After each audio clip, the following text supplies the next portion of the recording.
Ruins are important because there are always a reason why they are ruins, always. But the reason is always very different. There can be a collapse due to corruption, for example. There can be a catastrophe, a natural catastrophe. There could be a human-provoked catastrophe, like war or like nuclear catastrophe. They can be also time, who just make a ruin of something. So there are always different, very different reasons, but the result is a ruin. So I'm interested in this kind of universal ruin. Also, I'm interested that the ruins, in fact, they are timeless, because if something is a ruin, it's a ruin. So it's either we will put it away, or we keep it as a ruin. Like, for example, the Egyptians, or the Romans, or the Greek ruins, which are all ruins, yes? So I'm interested in this, timelessness of a ruin. It's true that a ruin, first of all, or the space here we have, this mine or whatever, a cave, is first of all, I think, a space which is not dedicated anymore or can be dedicated in the future to something different. So it's true that that's a moment where we go in, where seems have another meaning, perhaps another value. I remind just young people, for example, often goes to kind of cavations outside the city to make some party or whatever they do. Or so, yes, it's a moment. It's a moment of, I think, suspension, or something can change, or a change happen, or can happen. And therefore, I'm interested in these spaces. I'm also interested because it's an unarchitectonical space. It's not architecture, it's something different. But it hosts people, or people can use it as a roof or something. Is it a symbol for our society, a ruin? I mean, of course, I think the last 5 years we saw so much of ruins, I mean, in the television, about different ruins. In remind Fukushima, but also, of course, Chernobyl later, but Syria, very actually, all these ruins, all cities, Iraq, the ruins of Iraq, of course.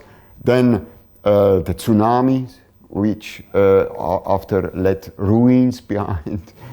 So, yes, I think it's not specific, I think, to our times, but it's because we know also the older, but which is, I think, more specific is that we accept ruins as cultural heritage, even go to make tourism to Turkey, to Italy, to Greece, to, I don't know, to other countries, to Cambodia, whatever. But we struggle a lot of the ruins happened at home, even when it's done to an earthquake or to, of course, conflicts. So yes, I think our relation to a ruin is different, and it's about this, to find a relation to the either existing ruins, but also the ruins which have which are in the past, and also perhaps the future.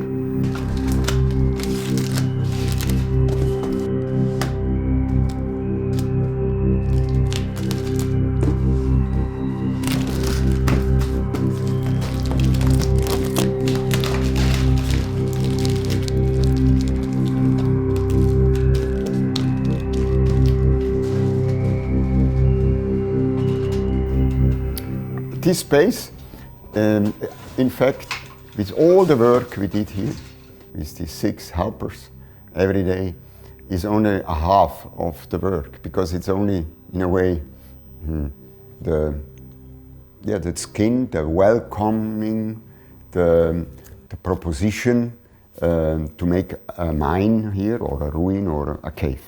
But then what I want is that people are coming, not only to visit, but also to hang around here and to produce it. Therefore, we have here materials, tools, a welcome team, a special welcome team with 2 people who are not working normally for the gallery, but especially for this artwork, who will welcome whoever comes and invite them to hang around to produce something. We have a photocopier, we have a fridge, we have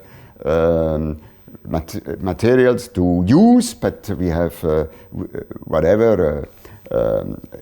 access to web access, etc. So I want that there is a possibility that people can hang around here, being present, having a discussion, whatever, and producing something. What does this installation tell about the artist, Thomas Hirschhorn?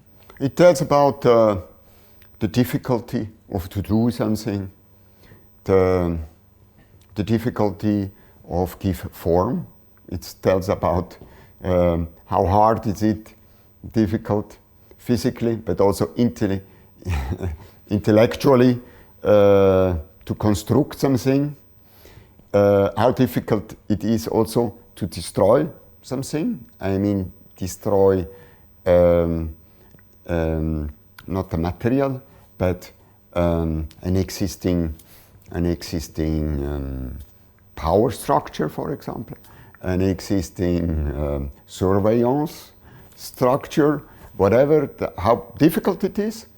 It tells about the precariousness of things. Therefore, I'm very close to this material because they have to me this urgency. They transmit or must transmit this urgency, this necessity, the will to do something even when we know it's really precarious, it's really fragile. This here, it's really a skin, it's really thin, it's only a cardboard. The whole structure, even when it looks very massive, it's only a cardboard. It's about the fragility, the difficulty, the precariousness, the assumed precariousness of doing things. At the same time, you have always been very concerned or interested in public spaces, making your artwork accessible for normal people, not only gallerists and art-interested people. Why is that important, that you reach out? It's important, very important, because I believe that art can change a life, the life, my life, it changed art. So it can, I'm sure, change lives of others.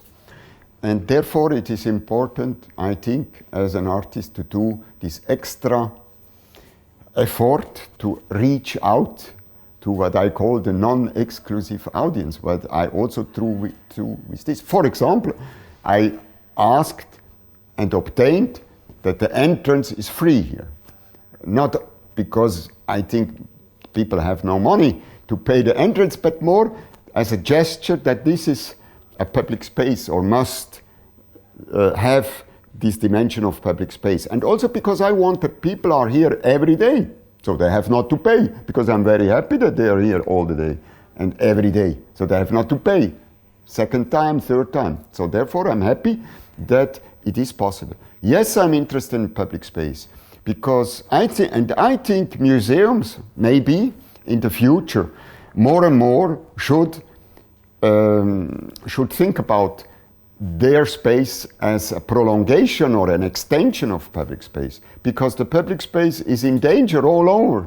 For example, even in countries like England, in London, the public space gets so reduced and privatized all the time that they have a very few really public space anymore. So I think it's important, and perhaps the museums could think about to play a role in bringing the people into the museum as prolongation or extension of public space. And this is a little modest try here with Community of Fragments to open it to the public space.